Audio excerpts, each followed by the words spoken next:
Friends, இன்னைக்கு முருங்கைக்காய் soup பண்ண நம்ம தோட்டத்தில் இருக்க முருங்கைக்காவை ஆஞ்சிக்கலாம்.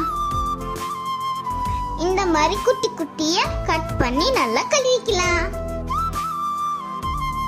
ஒரு பாத்திரத்துல தண்ணியை ஊற்றி முருங்கைக்காய் போட்டு உப்பு போட்டு மஞ்சள் போட்டு நல்லா வேக வச்சு எடுத்துக்கலாம்.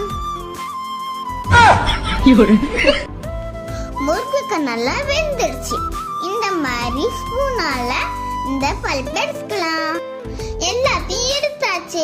இப்போ இதை மசிச்சுக்கலாம். எண்ணெய் காஞ்சது ஜீரகத்தை போட்டுக்கலாம். அடுத்து கருவேப்பிலை, வெங்காயம், பூண்டு போட்டு லாஸ்டா தக்காளியும் போட்டு நல்லா வதக்கிக்கலாம். மசிச்சு வச்ச முருங்கைக்காவும் இதுல போட்டு நல்லா வேக வச்சுக்கலாம். ஹெல்தியான முருங்கைக்காய் சூப் ரெடி ஆயிட்டு.